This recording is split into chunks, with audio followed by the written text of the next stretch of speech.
आप जिसका कोई कल्पना नहीं कर सकते, फिर भी है। आप उसका चिंतन करते हुए, धरती हमारे यहाँ इसको भी एक बड़ा देवता कहा गया, देवताओं में भी बड़ा देव, धरती को माता की संज्ञा देकर के हमारे यहाँ पर आप बिल्कुल निसंकोच भाव से पूरे दिन इसी पर रमण भ्रमण करेंगे।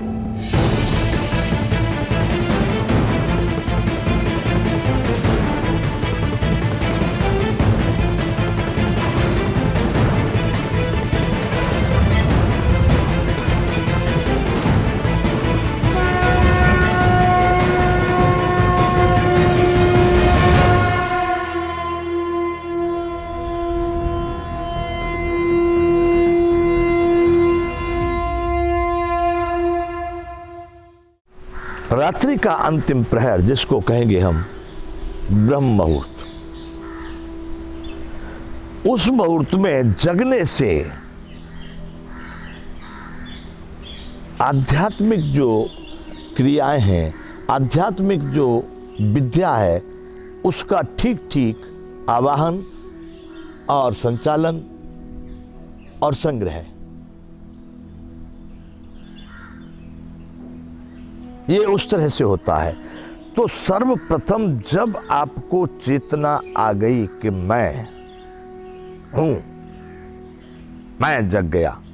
तो जग गया, इस प्रक्रिया को, इस चेतना को एक अपने मन में इस विचार के आते ही आप बहुत देर तक इधर से उधर, उधर से उधर करवट लेना, इधर नहीं, वो बहुत अच्छी प्रक्रिया नहीं, और आपके दिन के लिए सनातन जीवन विज्ञान इस बात को नहीं कहता है।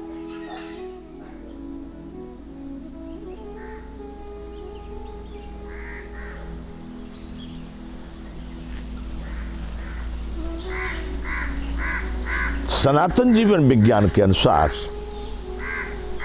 आपके मन में विचार आया, मैं जग गया, एक परमात्मा के नाम के अनुसार, और तत्क्षण आप अपने आसन से उठकर खड़े हो जाइए। जब आसन से उठकर खड़े हो रहे हैं, उस समय पर आप जो भी संकल्प करते हैं, मैंने कई बार इसका अनुभव किया है कि वह पूर्ण होता है। अपने भ्रुकुटी के मध्य में प्राण यानी विचारों को सम्यक रूप से स्थित करके अब आप अपने जीवन की शुरुआत करने जा रहे हैं। मैंने कहा ये जगने से लेकर सोने तक इतने ही समय सीमा को मैं जीवन में परिवर्तित करके इसी क्रिया को मैं पूरा जीवन कहना चाहूंगा, और ये जो 8 पहर की क्रिया होगी, यही संपूर्ण जीवन होगा। इसी में हम पूरे जीवन के आनंद को बरसा सकते हैं। तो बंधुओं, ब्रह्म मुहूर्त में उस विचार के साथ ही तत्क्षण उस परम ब्रह्म परमात्मा का चिंतन करते हुए हम खड़े हो जाते हैं। दूसरे देशों में, दूसरे धर्मों में, दूसरे मजहबों में, दूसरे संप्रदाय में, धर्म तो मैं इसलिए कह गया कि यहाँ माने जाते हैं, बाकी मानवों का धर्म अलग अलग नहीं हो सकता। बंधुओं, इस बात को याद रखना, मैं और दूसरी जगह पर भी बोल रहा हूँ कि धर्म केवल मनुष्य का एक ही है, जिसको हम सनातन कहते हैं, और उसी के अनुसार हम जीवन को जीना चाहते हैं। बाकी जितने भी हैं सब पंथ और मजहब मनुष्यों के बनाए हुए हैं, ये कृत्रिम है, ये धर्म नहीं हो सकते। तो और कहीं लोग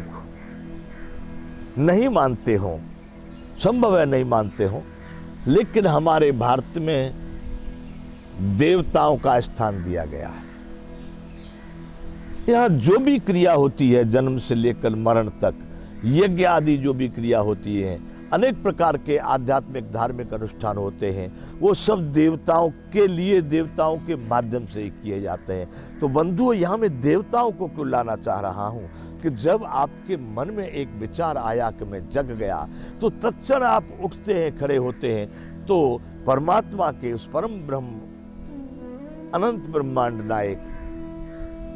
उस परमात्मा को याद, जो आपने नहीं देखा है, आप जिसका कोई कल्पना नहीं कर सकते, फिर भी है, आप उसका चिंतन करते हुए, धरती हमारे यहाँ इसको भी एक बड़ा देवता कहा गया, देवताओं में भी बड़ा देव, धरती को माता की संज्ञा दे करके हमारे यहाँ पर आप बिल्कुल निसंकोच भाव से पूरे दिन इसी पर रमण भ्रमण करेंगे तो कह के प्रणाम अपने धरती माता को बड़े आत्मीयता के साथ संपूर्ण अहमता ममता को त्याग कर आप प्रणाम करें और प्रार्थना करें कि मैं आपकी गोद में हर प्रकार से आनंदित हूं। हे माता, ऐसी ही कृपा सदैव मेरे पर बरसाती रहना, बनाए रहना, और मेरे अनेक प्रकार के कोई द्वंद्व दुर्गुण हो उनको दूर करते रहना। अतः मैं आपकी शरण में यहाँ से अपने जीवन की कथा को शुरू करने जा रहा हूँ।